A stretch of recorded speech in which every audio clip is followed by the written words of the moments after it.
नमस्कार. कथा सईची ही मालिका घेऊन येताना खूप आनंद होतोय. ज्येष्ठ लेखिका, सिने नाट्य दिग्दर्शिका, प्रतिभावान मनस्वी कलाकार सई परांजपे यांच्या तुमच्या आमच्याशी मनमोकळ्या गप्पा. बालरंगभूमी, प्रायोगिक रंगभूमी, आकाशवाणी, दूरदर्शन, FTIमध्ये अध्यापन, NSD, चिल्ड्रन्स फिल्म सोसायटी, दूरचित्रवाणी मालिका, नाट्य दिग्दर्शन, लेखन, सिने दिग्दर्शन, लेखन अशा अनेकविध कला प्रांतात सृजन मुसाफिरी करणाऱ्या सगळ्यांच्या लाडक्या सई परांजपे. मला खात्री आहे सई परांजपे हे नाव नुसतं उच्चारलं की रसिक प्रेक्षकांच्या चेहऱ्यावर कौतुक मिश्रित हसू उमलतं. प्रखर बुद्धिमत्ता, प्रगल्भ सामाजिक जाणीवा, सामाजिक भान यांचं बाळकडूच त्यांना मिळालेलं. त्यातच कलाकार वडिलांकडनं मिळालेला कलेचा तरल वारसा, या सगळ्याचं मिश्रण त्यांच्या कलाकृतींमध्ये आपल्याला आढळतं. मग ती नाटकं असू देत, जसे की माझा खेळ मांडू दे, आलबेल, जास्वंदी, सख्खे शेजारी, धिकताम यांच्यासारखी, किंवा त्यांचे सदाबहार चिरतरुण चित्रपट. कथा आणि चष्मेबद्दूर हे चित्रपट आपल्याला सुखावतात, तर स्पर्शसारखी तरल कलाकृती आजही डोळ्यात पाणी आणते. पपिहा आणि दिशासारख्या चित्रपटांमध्ये वास्तव आणि कला यांचा त्यांनी सुरेख मेळ घातलेला आहे. शकुंतला परांजपे यांना सामाजिक कार्याबद्दल पद्मभूषण मिळालं आहे. त्यांची लेक सई याही पद्मभूषण सन्मानित. या सगळ्या कलाप्रवासाविषयी त्या बोलत आहेत, अगदी भरभरून, प्रांजळपणे. स्वतःकडे पाहायची एक निखळ निर्मळ दृष्टी त्यांच्याकडे आहे, आणि ज्यामध्ये कुठलाही अभिनिवेश नाही. सगळं कसं सहज, सुंदर आणि सोप्पं. नक्की बघा कथा सईची.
पुरुषोत्तम आश्रम म्हणजे ही वास्तू.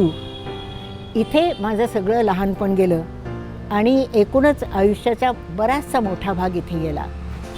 या वास्तूचा माझ्यावर खूप प्रभाव झाला म्हटलं तर ते मुळीच वावगं ठरणार नाही. कारण इथे मी आप्पा आणि आई, आप्पा म्हणजे रँगलर रघुनाथ पुरुषोत्तम परांजपे आणि माझी आई शकुंतला परांजपे यांच्या छत्राखाली वाढले. आणि या घरानी मला सुख समृद्धी आणि अतिशय सुखाची अशी एक बालपणाची शिदोरी दिली. आप्पा म्हणजे रँगलर परांजपे हे पुण्याचं भूषण होते आणि अवघं शहर प्रचंड त्यांच्या प्रभावाखाली होतं. त्यांच्याविषयी त्यांना प्रचंड आदर होता पुण्यालाच आणि एक श्रद्धास्थान होतं आप्पा म्हणजे. आणि रँगलर परांजपेंची नात म्हणून मलाही बऱ्यापैकी भाव होता आणि अर्थात खूप मी भाव खातही असे तो. पण आई मात्र पुणेकरांना एक न उमगणारं असं कोडं होतं, कारण ती विलक्षणच होती. अगदी जगावेगळी होती, मुलखा वेगळी होती आणि तिच्याशी जरा पुणेकर बाचकून वागत. ती अतिशय तल्लख होती बुद्धीनी. आप्पा केम्ब्रिजमध्ये भारताचे पहिले सिनियर रँगलर झाले, म्हणजे गणिताची सर्वोच्च परीक्षा ते पहिल्या क्रमांकाने पास झाले आणि भारताचे पहिले सिनियर रँगलर म्हणून प्रसिद्ध झाले. तेव्हापासून रँगलर परांजपे हे बिरुद त्यांना कायमचं लागलं. आईसुद्धा केम्ब्रिजला गेली, म्हणजे त्या काळात आईच्या तरुणपणी जेव्हा इतर तिच्या समवयीन मुली दिल्या घरी रुजू होत, म्हणजे त्यांचं जेमतेम मॅट्रिक होत असे किंवा नसे, पण त्या लग्न होऊन आपापल्या सासरी जात नांदायला, अशा काळामध्ये आई नुसतंच कॉलेज नाही तर केम्ब्रिजला गेली. तिथे गणिताची ट्रायपॉसची परीक्षा तिने दिली आणि पुढे मग ती जिनिवाला गेली. ती म्हणाली भारतात परत यायचं, त्याच्या आधी मला युरोप बघायचं आहे, मला थोडं फिरायचं आहे, हिंडायचं. तशी प्रचंड धाडशी होती. तर ती युरोपला गेली. तिथे तिला पप्पा माझे वडील भेटले, जे रशियन चित्रकार होते. गमतीची गोष्ट आहे, आम्ही एका नाचाच्या ह्याच्यामध्ये दालनात भेटलो आणि नंतर नाच बराच वेळ नाचल्यानंतर जरा थकल्यासारखं वाटलं, तेव्हा तो म्हणाला चला आपण बाहेर जाऊन कॉफी पिऊ. तर बाहेर येऊन आम्ही कॉफी प्यायला लागलो आणि बोलता बोलता तिथून एक मांजर गेलं. तर त्याने मांजराला हाक मारली. म्हटलं हा पुरुष मांजराला हाक मारतो म्हणजे. त्यांनी मग मांजराच्या बद्दल इतकी माहिती सांगितली की त्याला मांजरं अतिशय आवडत असत आणि मला आश्चर्य वाटलं. मी मांजर प्रेमी, आमच्या घरामध्ये मांजरं म्हणजे अगदी दैवत. तेव्हा मला त्याच्याबद्दल अगदी आकर्षण फार वाटलं. त्यांचं झंझावाती प्रेमप्रकरण गाजलं.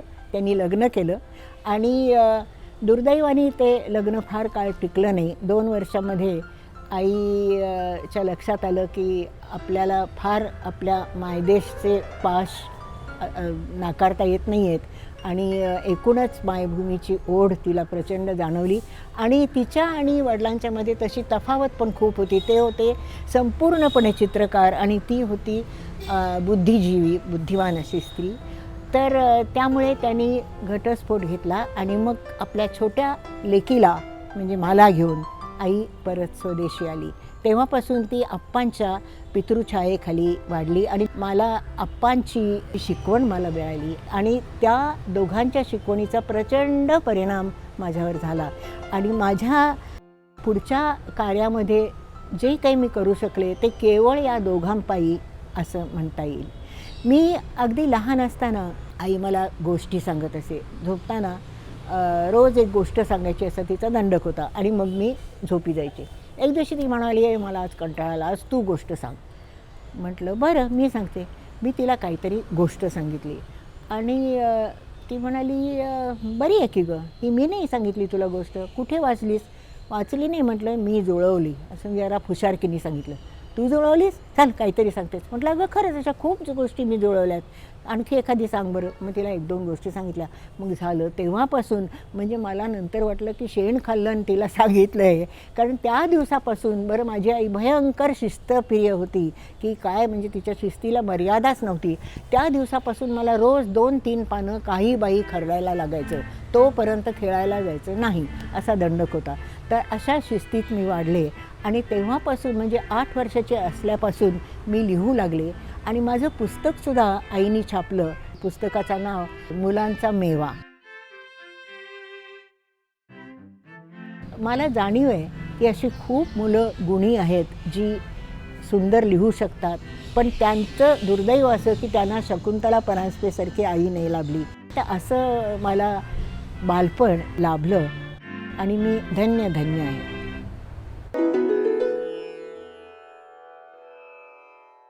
मला घेऊन ती जेव्हा परत भारत देशात आली तेव्हा तिला खरोखर तिचं एकूण कर्तृत्व पाहता किंवा तिची पदवी बघता केम्ब्रिजची किंवा तिच्या भाषा प्रभुत्वाची नोंद घेता का तिला फ्रेंच, इंग्रजी, हिंदी, मराठी अतिशय उत्तम येत असत. ती स्वतः लिहायला लागली होती, लेखिका म्हणून थोडंसं नाव होऊ लागलं होतं.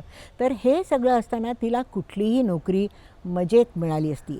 पण तिकडे लक्ष न वळवता तिने आपली सगळी महत्त्वाकांक्षा एकाच बिंदूवर केंद्रित केली आणि तो बिंदू म्हणजे मी, की आपली मुलगी सर्व गुणसंपन्न झाली पाहिजे ही तिची जबर महत्त्वाकांक्षा होती.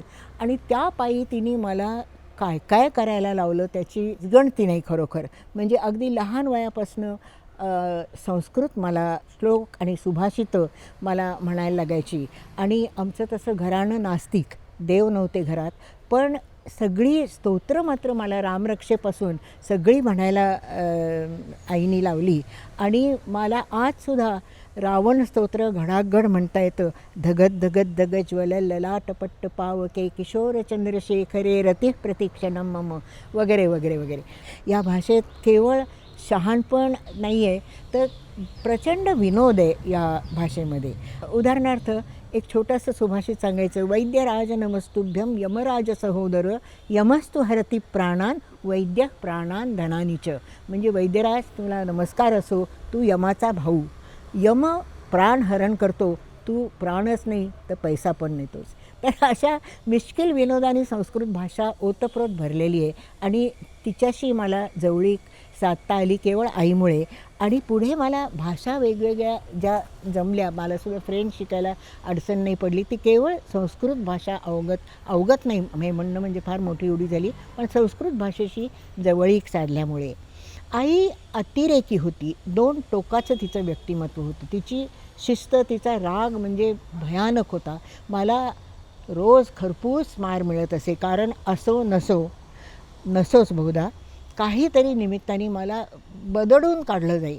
आणि आमच्या गल्लीमध्ये सगळी पोरं त्यांच्या आया म्हणत की नीट वाग, सईसारखा मार खायचा आहे का. आणि मला हे ऐकलं की भयंकर अपमान वाटत असे. तिला अगदी शिस्तीत वाढवलेली आहे, फार कडक वाढवलेली आहे. तिचा अजून माझ्यावरती आरोप आहे, तुम्हाला खूप मारलंय, तर ते खरं आहे. आणि ती पुढे मोठी व्हायला लागली तशी मी तिच्याकडून खूप कामं करून घ्यायची, लिहून घ्यायची. ती नाच फार सुरू करीत असे, तो नाच करून घ्यायची. ती चित्र फार सुंदर काढायची, ती चित्र काढून घ्यायची मी तिच्याकडून. अशा तऱ्हेने तिला मी पुष्कळ तऱ्हेचं शिक्षण दिलेलं आहे. तिचं देणं सुद्धा इतकं होतं छप्पर फाडके. त्या काळी लहान मुली भयंकर बाहुलीचं लग्न जमवायच्या, आपापल्या बाहुलींची लग्न लावायच्या. तर माझी बाहुली, आई म्हणायची काही नाही, बाहुलीचं कसलं लग्न, काही नाही लग्न. तर त्यामुळे मीच आपली सारखी मैत्रिणींकडे जायची पाहुणी म्हणून. आणि माझ्या घरी कुणी यायचं नाही, म्हणजे कोणाला बोलवायची सोयच नव्हती, कारण माझ्या बाहुलीचे हात पिवळे करायची वेळच नाही आली.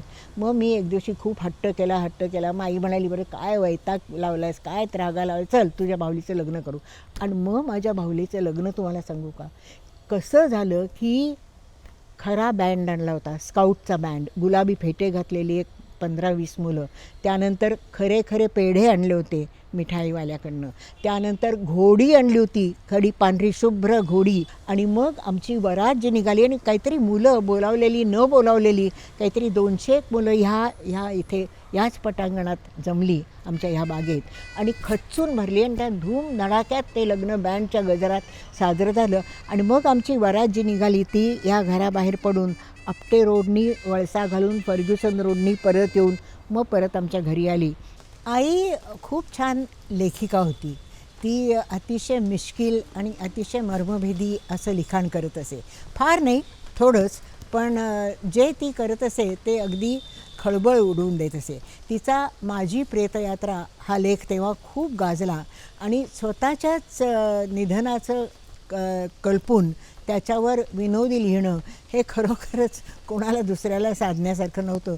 पण आईने ते लिहिलं आणि त्या लेखामध्ये तिने त्या काळचे जे दिग्गज लोक होते, म्हणजे प्रल्हाद केशव अत्रे आणि नचिन केळकर वगैरे यांची बरोबर नक्कल करून त्यांची भाषणं पण त्याच्यात तिने घातली होती आणि खूप बहारदार लेख झाला होता. तिची बरीचशी पुस्तकं आणि नाटकं प्रसिद्ध झाली आहेत. आणि तिच्या लेखनाचा वारसा मला मिळाला.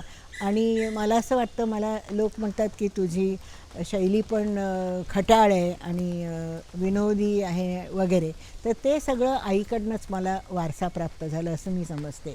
आईचं आणखी एक विशेष सांगण्यासारखी गोष्ट म्हणजे ती दरवेळेला नवीन आव्हानं पेलत असे. ती एकदा तिच्या मनात आलं की नाटक लिहायचं आणि ते बसवायचं. ह्या लिखाणाच्या गडबडीत तिने एक पांघरलेली कातडी म्हणून स्वतंत्र नाटक लिहिलं आणि त्याच्यामध्ये कोळणीचं पात्र होतं, तुळसा कोळीण, आणि ते पात्र स्वतःच करायचं त्यांनी ठरवलं. आणि तालमी सुरू झाल्या आणि मला आठवतं की राजाभाऊ परांजपे त्याच्यात एका नायकाचं काम करायचे आणि आमच्या घरी धूमधार त्या तालमी होत असत.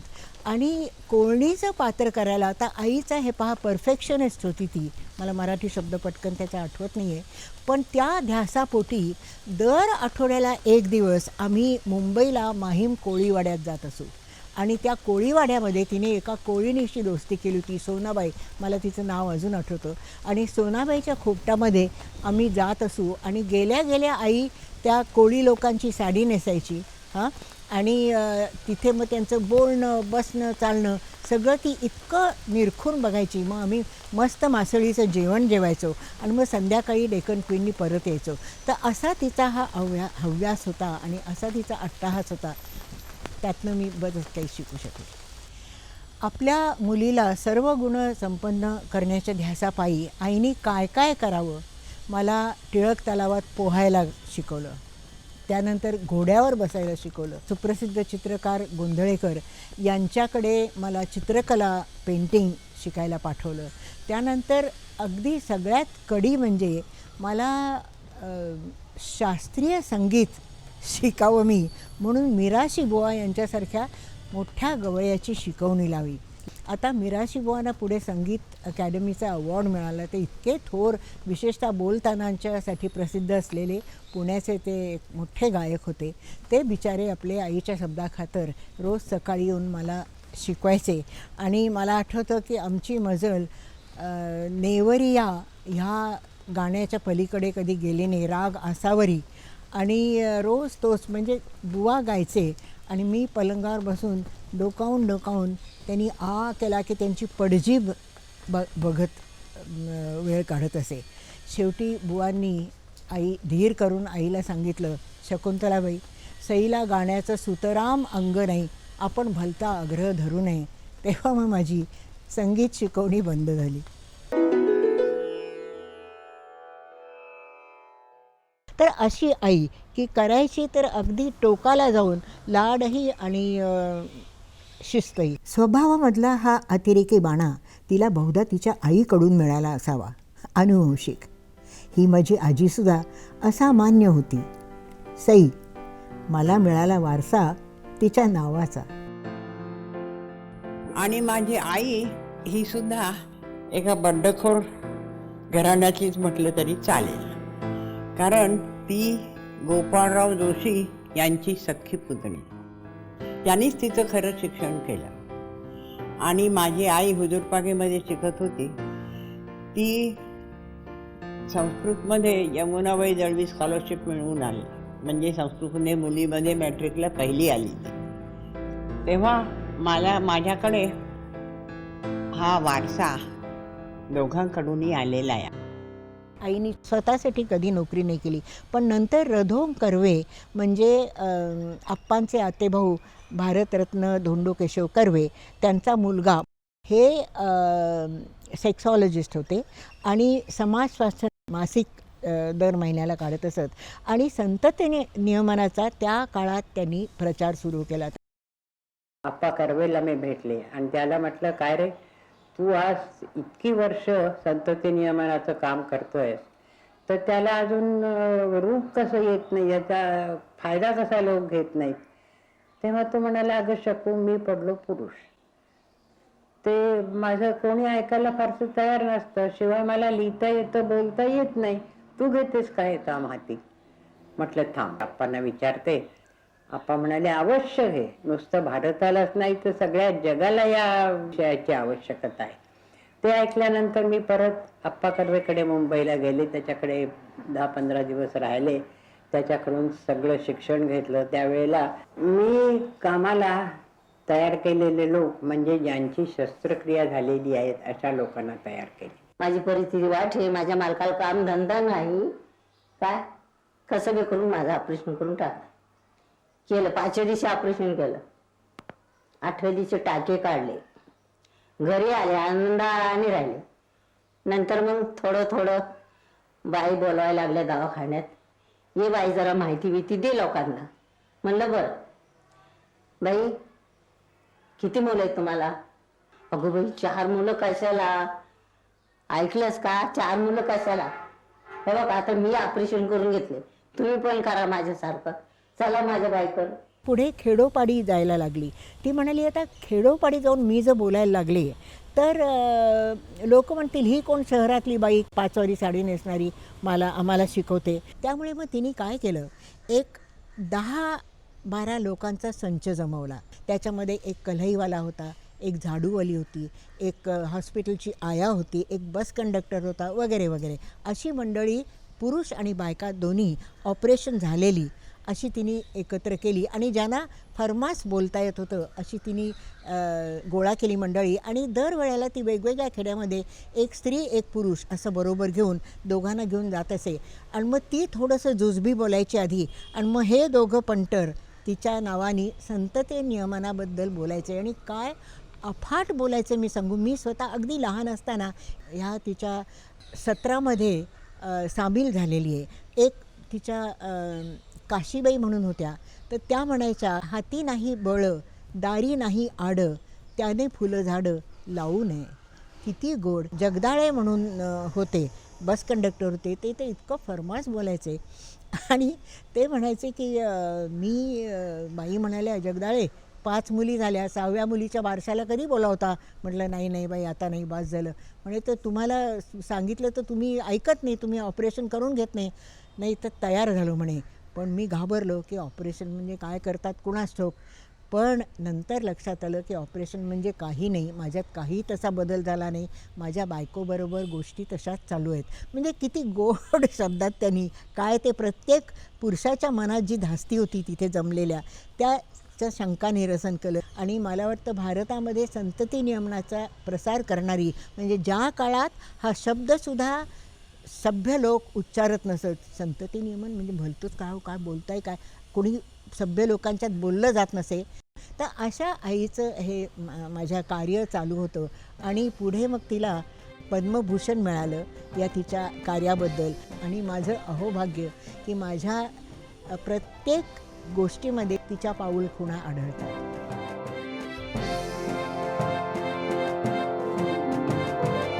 श्रीमती साई